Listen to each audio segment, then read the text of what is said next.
we are going to have a great program for you all today. All right. Anyhow, folks, we are going to have a great show for you. Melanie Keelan is in the house. Welcome, Melanie Keelan. Eric Hayes is in the house. But where is everybody? Did we not send out the link? Did it not occur on YouTube that all the links went out? I hope it did. But I'm looking at the YouTube channel and people are missing. Where's everybody? Happy Valentine's Day. Are you out with your lady? Are you out with your man? Are you out with your better half? Maybe that's the case. Anyhow, we have a great show for you today. I want to start, however, talking a little bit. What I'm going to do is, while more people get here, I am going to go ahead and bring up a Common Dreams article that I found. Let's see if I can get it up in here. That made me quite happy, especially after a rant that I did at KPFT. And that article is as follows. And I'm testing out new way of bringing our windows in, but that's the article right there. And it seems like I need to skewer this up so that it takes more of the screen. It looks like that does it. All right. I hope that works. Anyway, like I said, we are using new software and checking out the different features. So if we have a little mishap, you understand why we had a little mishap. Okay, here we go. Sanders-Warren plan would tax the rich to increase Social Security by $2,400 a year. And it sounds like what they're saying is they're going to tax the rich. But, what they're going to do is make the rich pay what they weren't paying for before. All right, here's a go. It says, right now, a Wall Street CEO who makes $30 million pays the same amount into Social Security as someone who makes $160,000 a year, said Senator Sanders. Our bill puts an end to that absurdity. As congressional Republicans threaten to cut Social Security and other key federal programs, progressive Senator Bernie Sanders and Elizabeth Warren led a group of lawmakers Monday in unveiling legislation that would increase Social Security benefits by at least $200 a month and prolong the program's solvency for decades by finally requiring wealthy Americans to pay their fair share. The Social Security Expansion Act, introduced by Sanders and Warren in the Senate and by Representative Schakowsky and Hoyle in the House, would put an additional $2,400 in beneficiaries' pockets each year and ensure the program is fully funded through 2096. I think they should actually be able to give more than that because, like I said, the wealthy, those people making those mega bucks, they're living off of the intellect, service, and efficiency and productivity of all those who went unpaid for over 40 years since Reaganomics been instituted and probably before. The bill would accomplish this by lifting the cap on the maximum amount of income subject to Social Security payroll tax, a change that would not raise taxes on the 93% of U.S. households that make $250,000 or less per year, according to an analysis conducted by the Social Security Administration at the request of Sanders. Currently, annual earnings above $160,200 are not subject to Social Security payroll tax, which means that millionaires will stop contributing to the program later this month.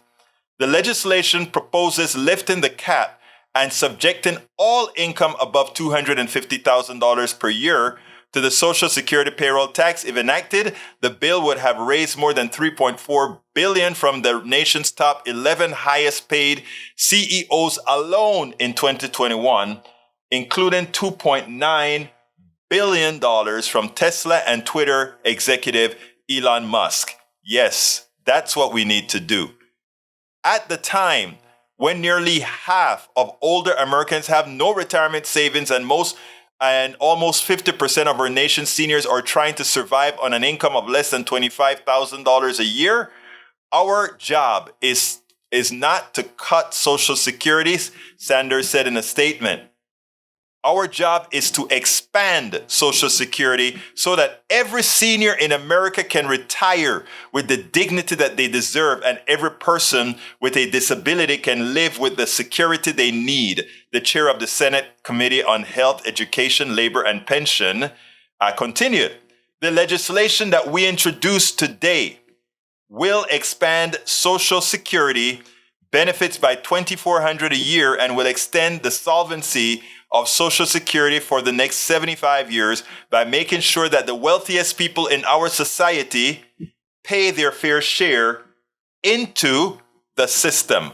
Right now, a Wall Street CEO who makes $30 million, pays the same amount into Social Security as someone who makes $160,000 a year.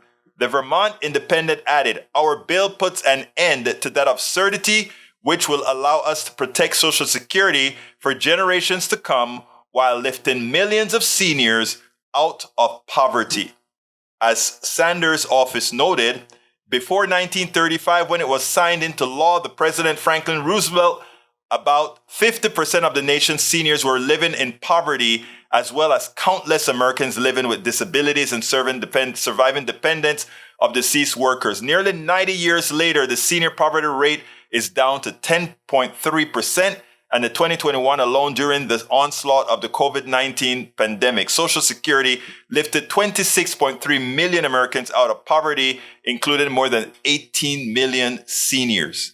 Despite this long legacy of combating poverty, more must be done to strengthen the program, not cut it. While the average Social Security benefit is only $16.88 a month, nearly 40% of seniors rely on Social Security for a majority of income, and 1 in 7 rely on it more than 90% of the income, and nearly half of Americans aged 55 and older have no retirement savings at all. Skalkowski warned that instead of working to protect Social Security, my Republican colleagues are plotting to cut benefits and raise the retirement age. Those are non-starters. Those should not be at all even considered. Tomorrow on my program, is it tomorrow Wednesday?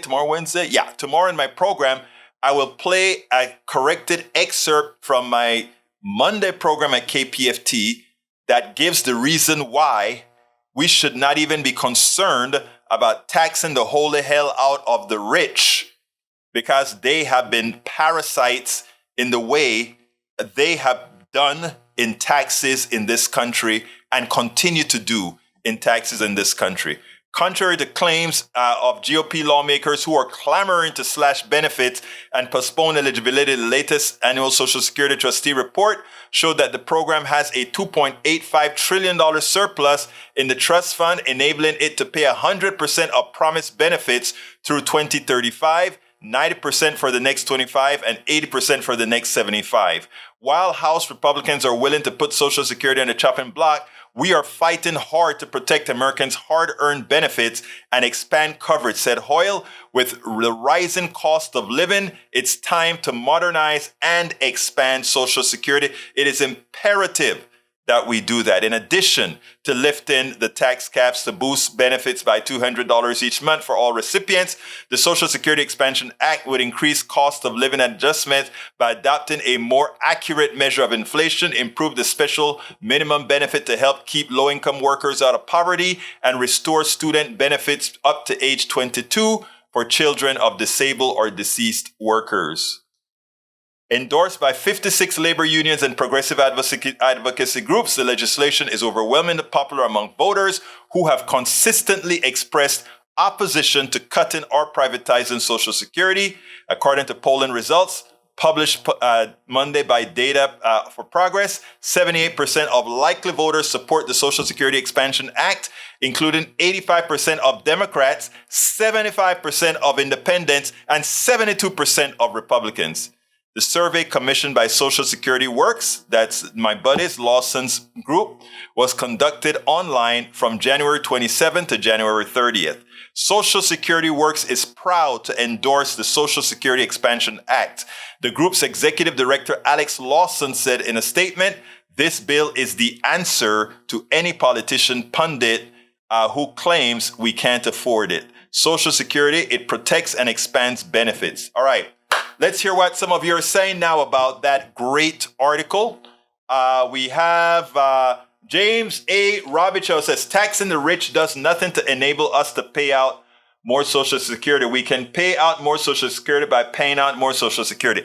Look, I understand what you're saying, James, but we live in a society where we still have these checks, okay? The awful monetary tax suspend narrative just puts rich people. Look, I get that. It's not that you're putting them on a pedestal. I call them parasites. So please do not say that we're putting them on a pedestal. We're not. I've already stated a statement of fact. The wealthy gets wealthy on the profits they make on the intellect, service, and labor of the masses. How many different ways do I need to say that? That's not trying to make the rich seem like they're on a pedestal serving us, because they're not. And we understand that. But we do have methods of accounting. And if you're to follow methods of accounting, right, where we put money in and pay, again, this is just for numerical analysis. If we follow the methods of accounting in this society that still has this structure, you can talk about changing the structure after. You can talk about changing the structure from a monetarist structure. However, to do that requires a complete revamp of society, not only American society, but world society. We're not there, but we can handle these problems today by using what Elizabeth Warren and Bernie Sanders are speaking about. Again, understand.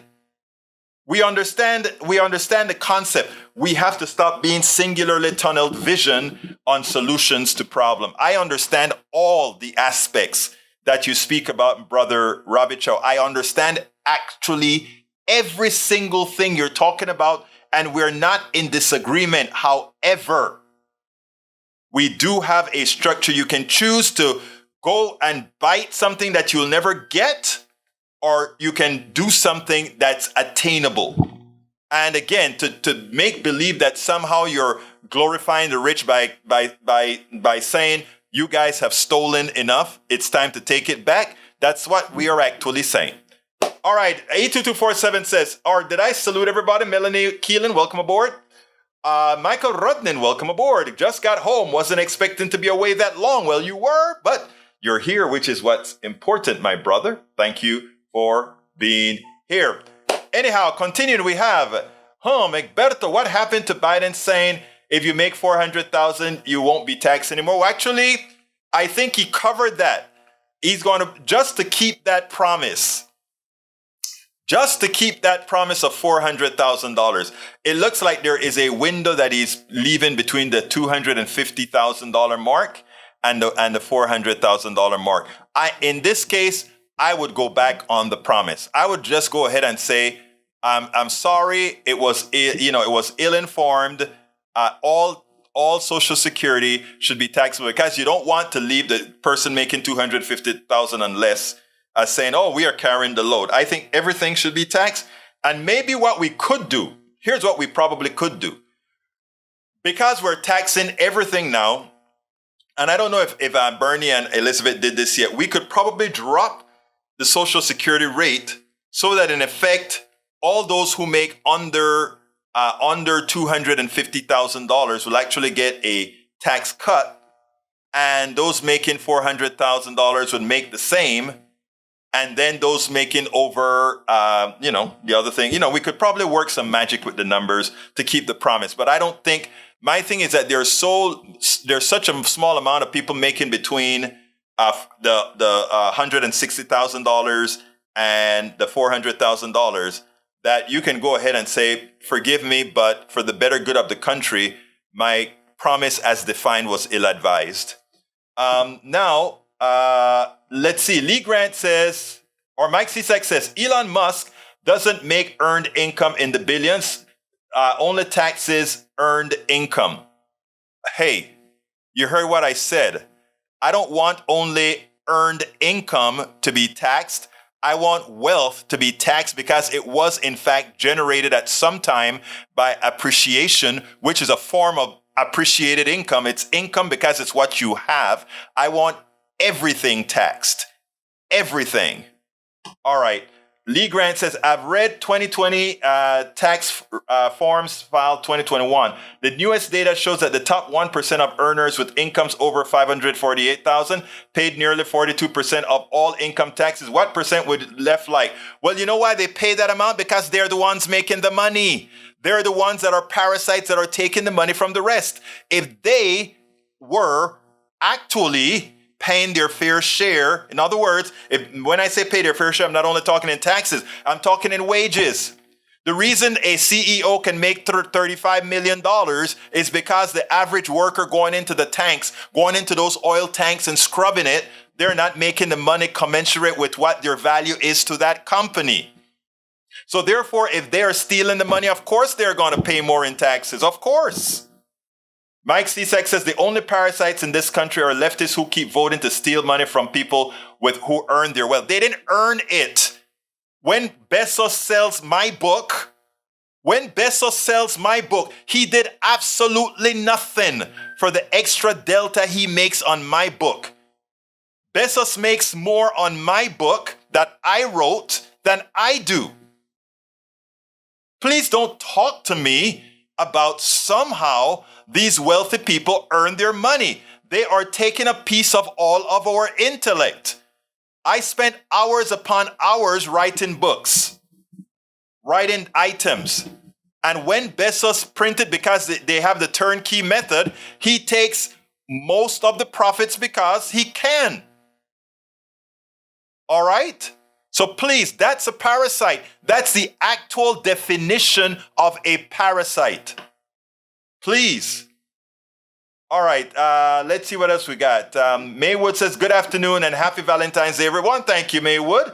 Paul Fleming is in the house. Bruce Pollard is in the house. He says, no one here has earned their wealth. They stole it from the land, which belongs to all, and paid their workers the lowest wage people would accept.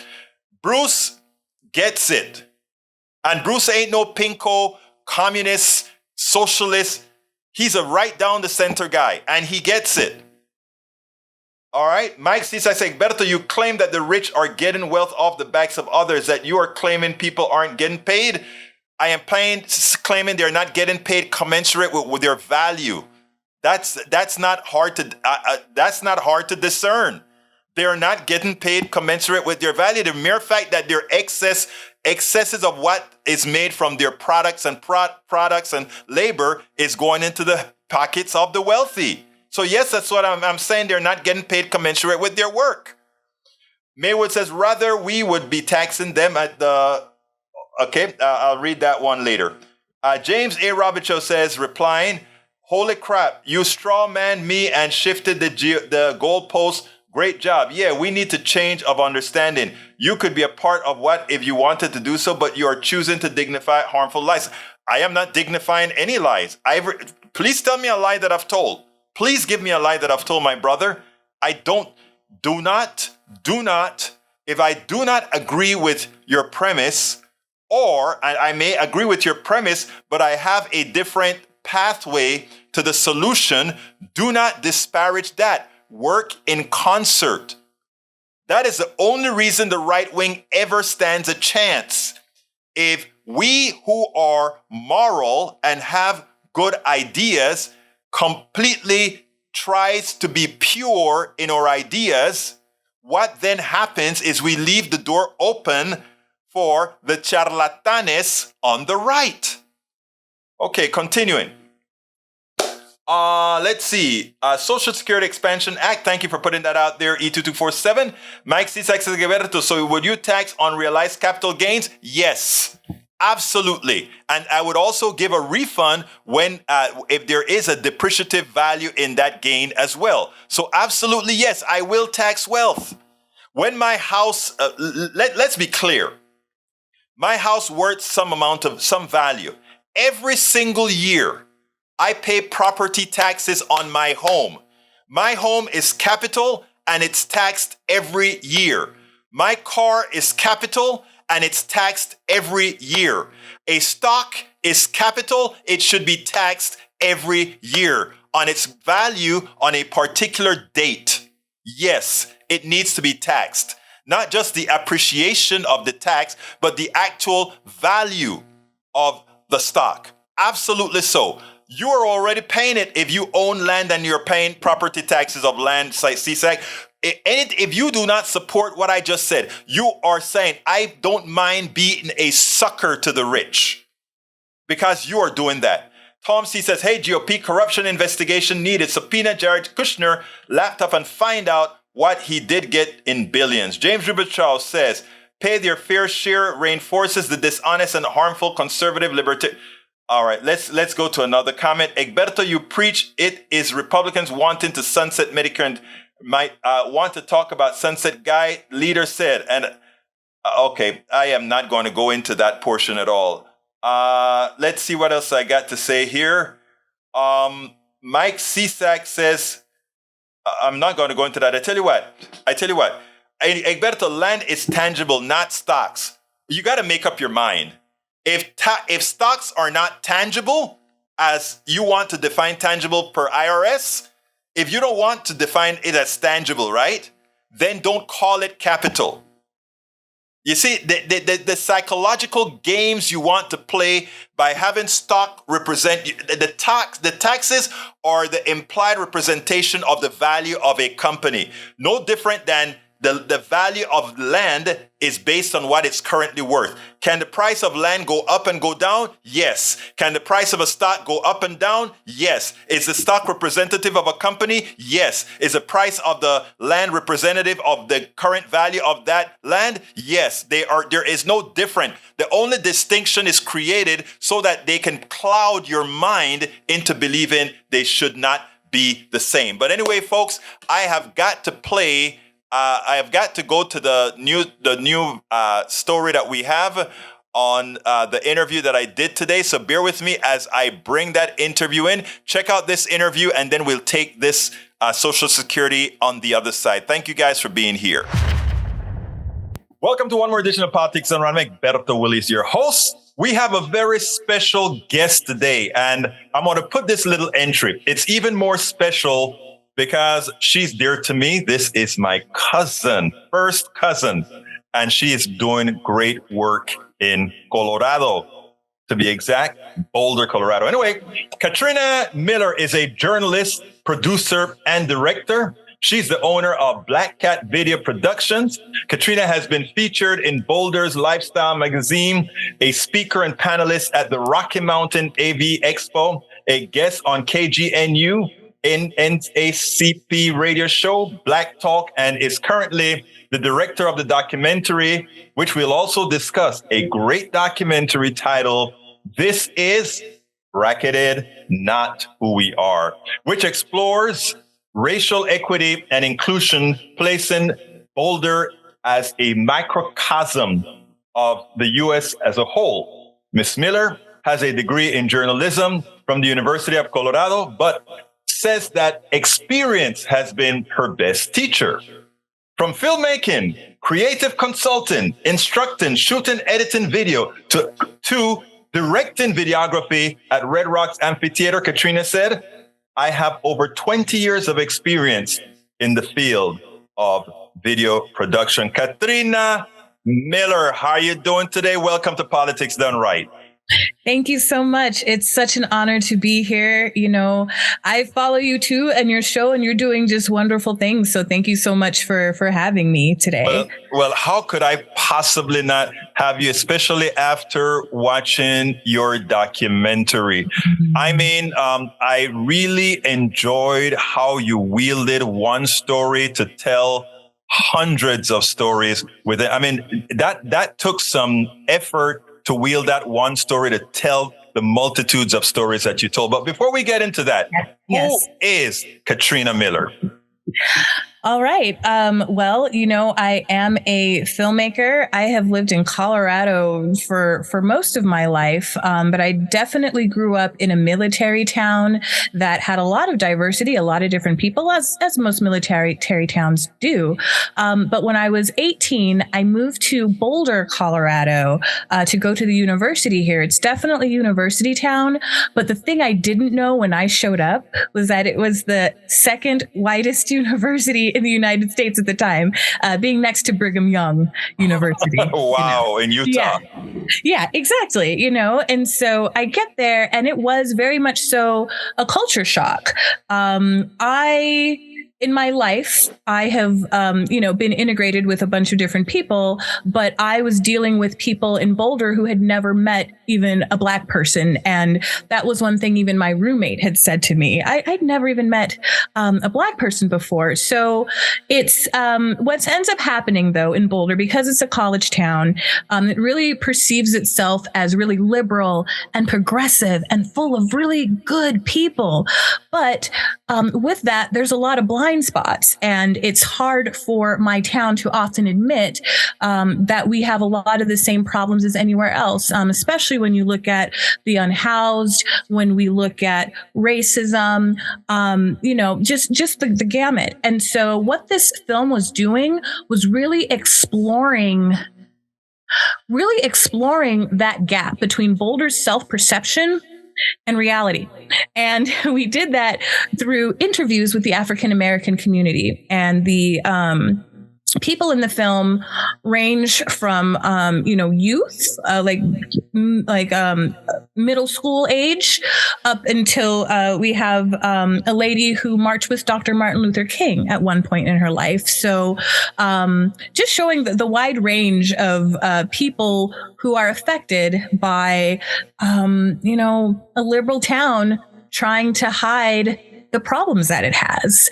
And so what we believe is that there are lots of towns like this. There's lots of places in the world like this. And Boulder, this story that focuses on Boulder, is just a microcosm for what's happening in other places. So I talked more about the film than myself right there, but I mean, those experiences and a lot of what I've seen has driven me to make this film. It's how it came out of me. So this wasn't your first film. You did a very intense view of Boulder before, didn't you?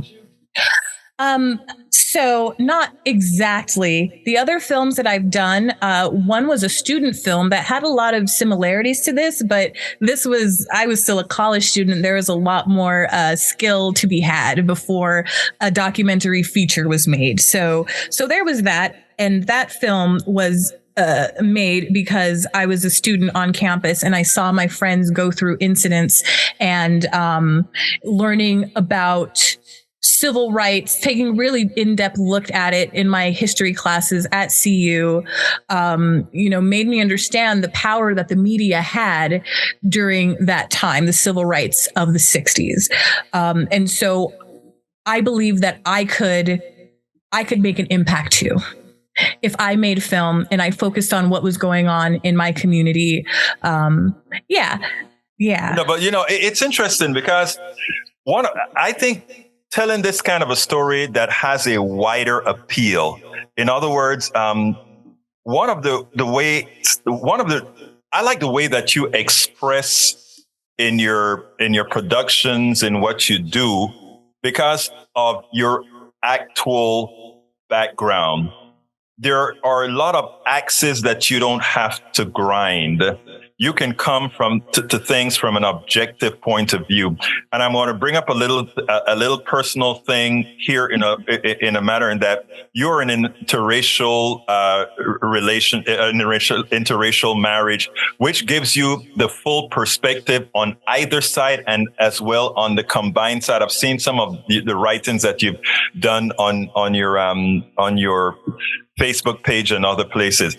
What do you think that, and before we get into the movie, what do you think that brought to your perception of what and who Boulder actually is? And by the way, in as much as we say Boulder, I went to college in Austin, Texas, the liberal town in Texas, and everything that you specified in your film in Boulder, I could have made it congruent to Austin and just about every other town that consider themselves a liberal town. But anyway, how did your personal relationship give you what it took to be able to tell an objective view of the entire story?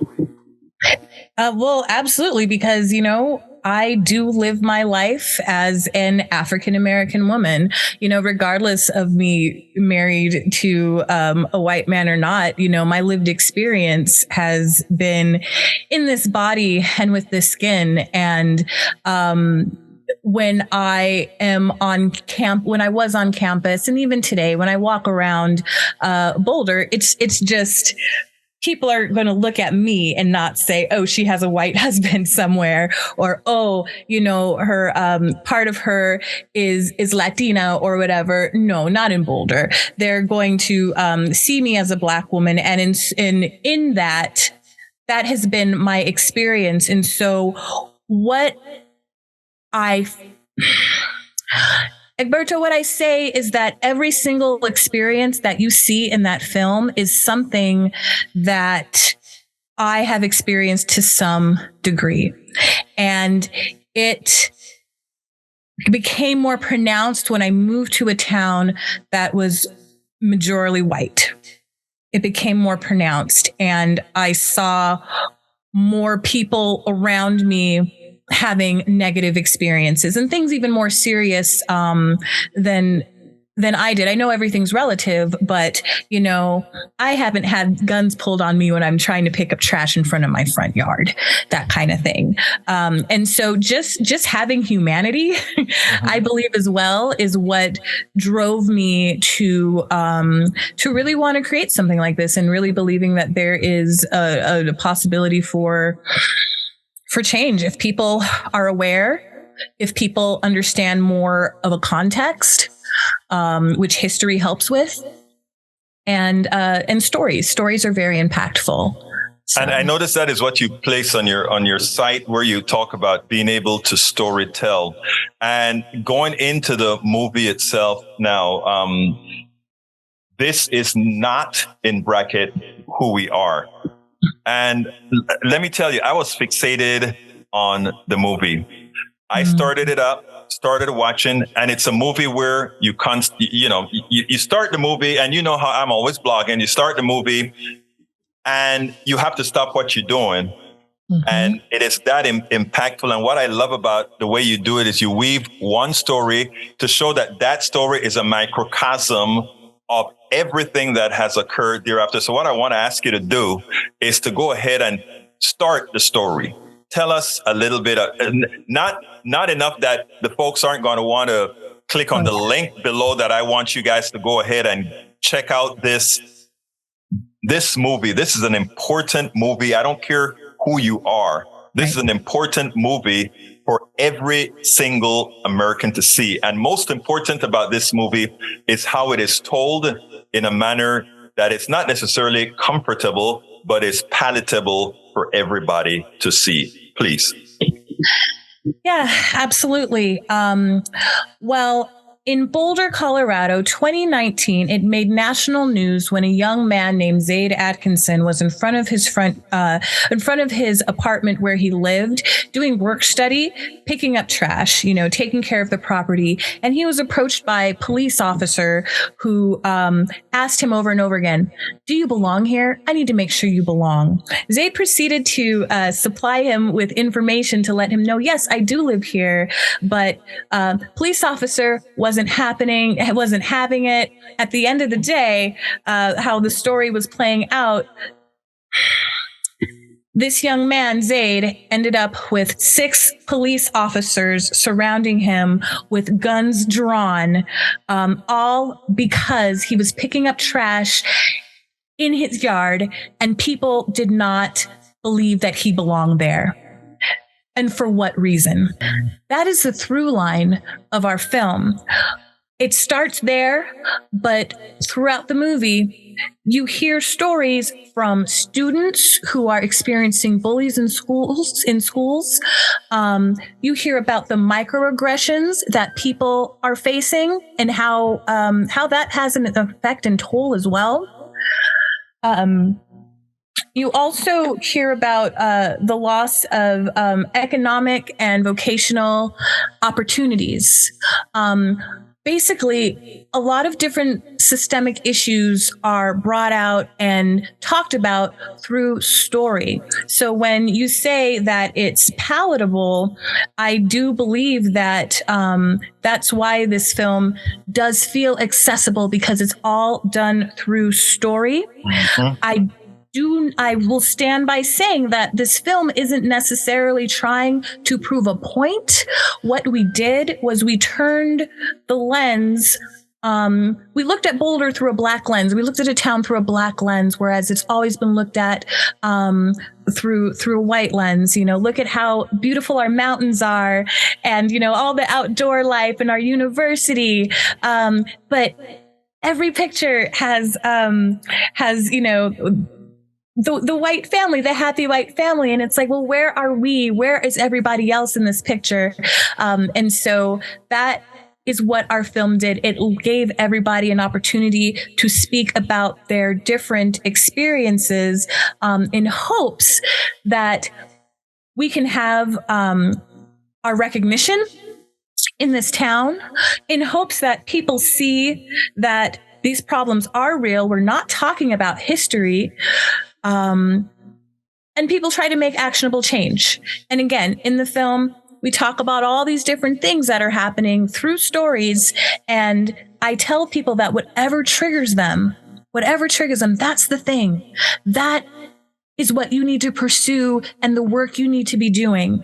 If you are interested in police reform because of what you saw happening to Zaid, then work on that. If you felt really passionate when you heard the young girl talking about her experiences in schools, then you need to be working with DEI in education, but I feel like this film really lays it out for people in a way to understand what some of the issues are and how they can get started with their allyship, or as I like to call allies, I like to call them abolitionists, because we need more than allies at this point. I call it complicits.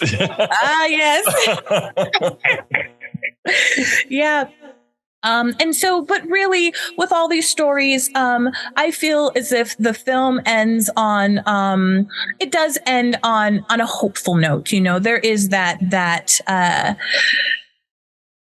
promise of hope through coming up with solutions, actual practical solutions, and perhaps it's legislation or creating spaces within our community that are supportive of African Americans that are here. We have a large university, so the question was, what are we doing to support the African American students that are there? So.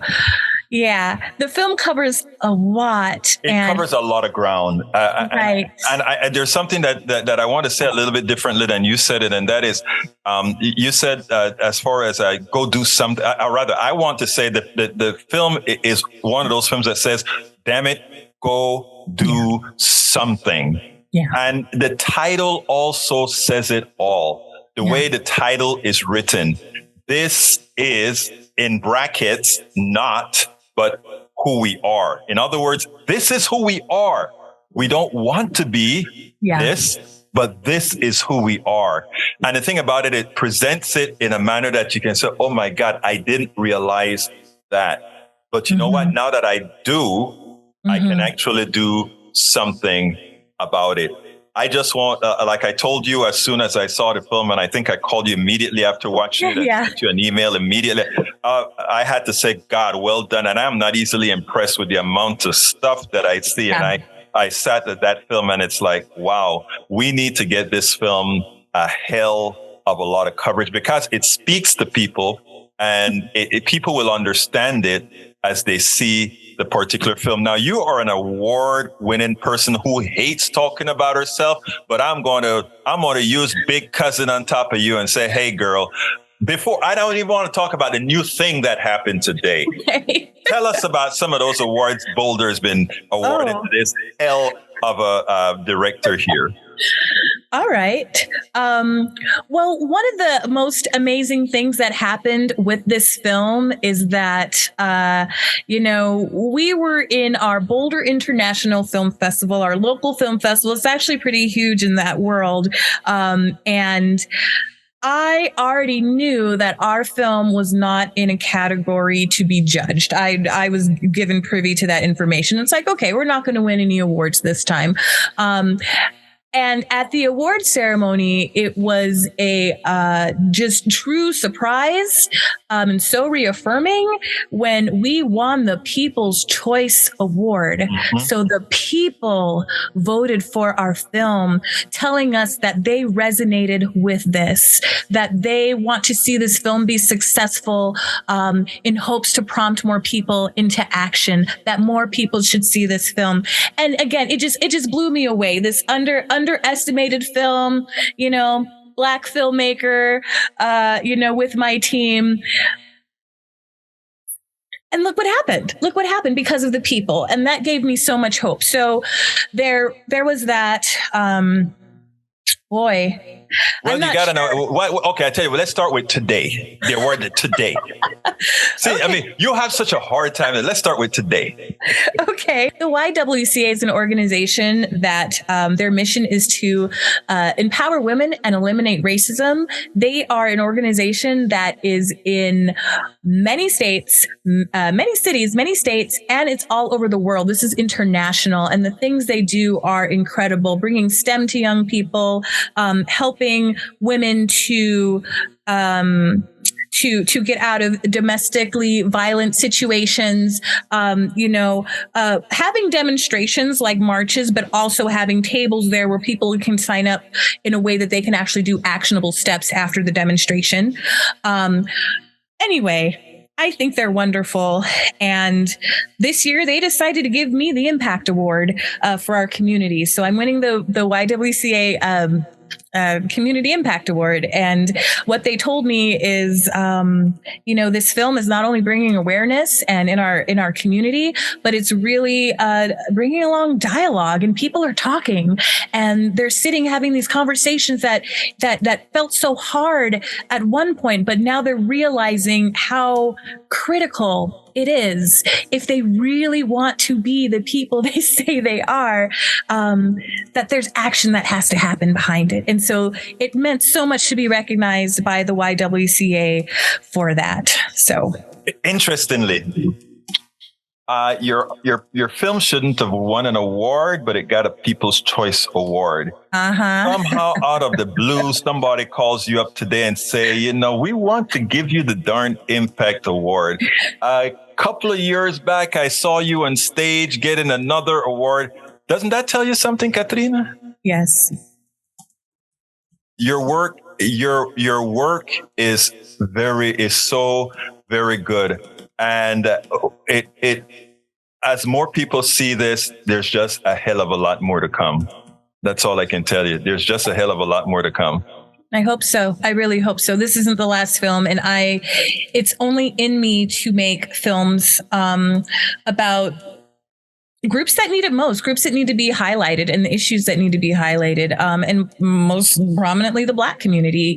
That's really where a lot of my life experience is, and where I feel like I can help to come up with solutions, or at least give people that I know and people that I know are doing the work a platform in order to speak. So there was a time where I felt like all I did was make videos, and wasn't anything that important. I just hold a camera.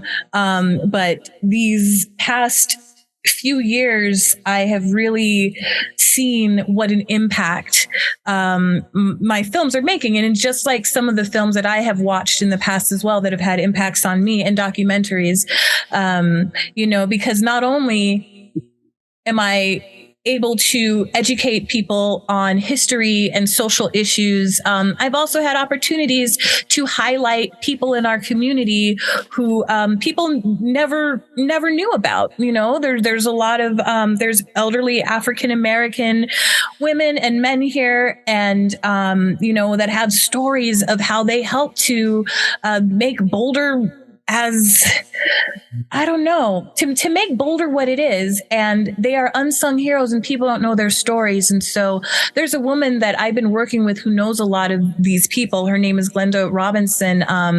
And she has been, helping to bring these people's histories and stories out. And what people say in Boulder is like, I never knew that. I never knew who the first nurse practitioner was at this clinic. I never knew how that school was built. And guess what? It was our African American community. Those are important stories. I interrupted you for one thing because you reminded me of something in the film. And that was, I think it was a boarding house or a hotel or something that had a complete black staff that got it all up and running perfectly. And after it was very successful and running, they're all booted out, but the place remained. It is, these are the stories that to some, it's just a blip, but the material effect that it has on the psyche of a people. Yes. Knowing that, even your success is not, gets transferred to someone else just because of who you are. Such a great film. Thank you so much. And you know what? We are on the same wavelength because I was just about to talk about that. That's Chautauqua.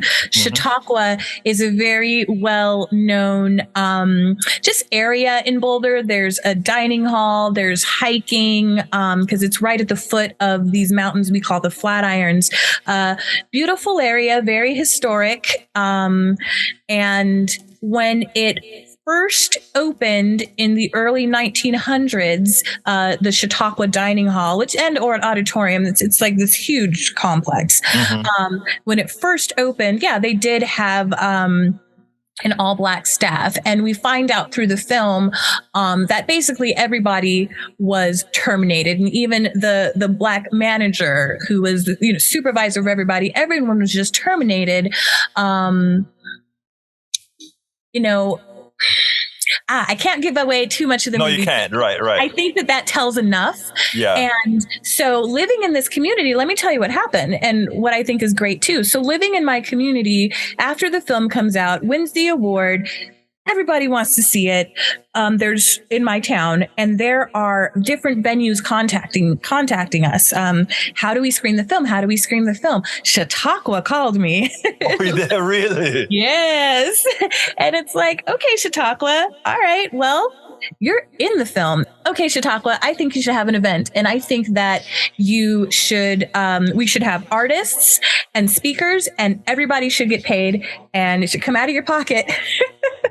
It took a little bit of time, but it happened. Wow. It happened. And let me tell you more about this underestimating what people can do. I was told, we only sell like 300 tickets for these film screenings. We're probably not going to have a good turnout. It was a full house. 1,100 tickets sold. What? Yes, it was incredible. The president of CU was like, "Can I come see the film?" It was incredible. It was amazing. And from what I heard, it was like this lovely cultural experience that was also very healing on the space. And I said, "Good on you, Chautauqua." Instead of hiding in the shadows, being embarrassed and feeling guilty, you stood up and said, "Yes, we did that. That was wrong. That's not who we are anymore. And this is what we're going to do moving forward." We've atoned. We've atoned, yes. They took that accountability, didn't go into that world of defensiveness, but said, okay, what can we do to make this right? That was intentional actions. What can we do intentionally right now to make this right? And I hope that sets an example for many other places and people, not only in my town, but everywhere else. And that's what I'm saying. That it has to be the catalyst. And your film will definitely be one of the catalysts in America doing this, especially in these times where we have some of these politicians trying to eliminate the ability to learn truly what has happened in the past. It's not enough that most of what we learn right now is not completely accurate, but now they want it completely erased. Eliminated. That's the importance of films like what you do. That's the importance of the work that you do. That's the importance of what you have to continue doing. So with that, I'd like to ask Miss Katrina Miller to give me a closer. What would you have liked me to ask you that I didn't? You know, one thing that happens after this film so many times is people ask me, what can I do? What can be done? This film does do a very good job of opening up hearts and minds. And so I'm happy to get that question, but I always turn it back on the audience and say, that is up to you to discover, to do the work, to figure out your personal accountability, what resources you have, and how you can best contribute to the movement of racial equity. We all have resources. It doesn't have to be something big, a flashy sign or anything. Sometimes it's as big as, oh, you know what? I have a Black neighbor I never met. Let me go say hello. Hey, I heard these people saying something that was, saying something pretty racist. I'm going to confront them. It's as simple as that. One thing that I feel like is really important is to back ideas and, just organizations that are put in place by African Americans and people of color, because we often have the life experience. We do have the life experience to know what the solutions are. And so I know people want to be heroes, but a lot of times you just have to look to the people and see what they actually want. So thank you very much for having me today. And I also wanted to say that the website is thisisnotwhowearefilm.com. We are getting really close to getting on national PBS. And so we're currently still getting donations in order to help that effort, as well as to help our effort with distribution. We want on a big level for this film to be free for schools, K through 12. That's something that we're working on. But as far as getting this distributed into more people's homes and whatnot, we need help with that. And we're needing help with outreach as far as getting this seen by more people. And I really also feel like everybody should watch this film. And it is something, it's something unlike anything else anyone has ever seen, I feel, just based on the accessibility of the stories. So, yeah. I think people would be pleasantly surprised. Katrina Miller, journalist, producer, director, owner of Black Cat Video Productions. Thank you so kindly for having been on Politics Done Right. Thank you so much for having me, Bertho. Thank you so much. Anyway, folks, the blog is already written and you can actually check out how to screen her documentary, etc., etc., etc. It is really, really, really good. When she sent it over to me, I was like, okay, great. I'll go ahead and watch it. And I figured because it's an hour and change long, and I figured that I would just go do my blogging as I'm watching it. And by gosh, it was so good. And like I said, it spoke to absolutely everybody. So there's really a good reason for everybody to take a look at that. So I would, it's not because she's my cousin that I'm recommending this, but it is really that good. It is really that good. Anyway, folks, we are coming up at the end of the time. There's a lot of stuff that you guys had to say that I want to touch on, but the most important one, I think that I really wanted to touch on, had something to do with what Brother CSAC had to say. And, I don't expect CSAC and all these guys to admit that they understand, but I know they will. CSAC said there was a university that came up with a computer program that could watch for racist terms in social media posts. They figured that they would catch a lot of white people but ended up catching a lot of black people using racist terms instead. And somehow that's a big fine in CSAC's mind. But there are two answers to that question. One is a certain amount of mocking among black people, that they mock each other to sort of make fun of the master, if you will, who constantly think they're foolish, and they do it as a term of endearment. And by the way, I don't do it, but I understand why many do it. And the other is that syndrome where you adopt the policies, you adopt the evils, you adopt the ills of those who enslaved you, those who were your masters. And that still reflects that, again, white supremacy and racism. So while you may sit down and say, look at that, we did that experiment and black folks use those terms more than white folks, and somehow you go ahead thinking that you've won something, the reality is what you've shown is a purposeful neglect of how human minds work. But again, given that many of you don't like to go into deep levels of thinking, no, many of you don't like critical thinking, what happens then is that you don't see truths. And in not seeing truths, you completely repeat history, and not only repeat history, but hurt yourselves and your families. I got to get out of here. So I want to ask you so kindly, my dear followers, please go ahead and support our program. You can support us on PayPal by going to politicsdoneright.com/PayPal. You can support us on Patreon by going to politicsdoneright.com/Patreon. And you can find all the different methods of supporting our program by going to politicsdoneright.com/support. politicsdoneright.com/support. We are we do need you to support the program. Again, the way we do this is the way we think the world should work. You appreciate the program. I ask you so kindly to support the program. We're here on time every day for you. We tell you we're going to be here. We make sure and do what we do. And we make sure and try to make lives better for all, both politically and in this case with Katrina Miller, socially. We try to make a difference. My name is Egberto Willies. This is Politics Done Right. And you guys know how I end this, baby. I am what? Out.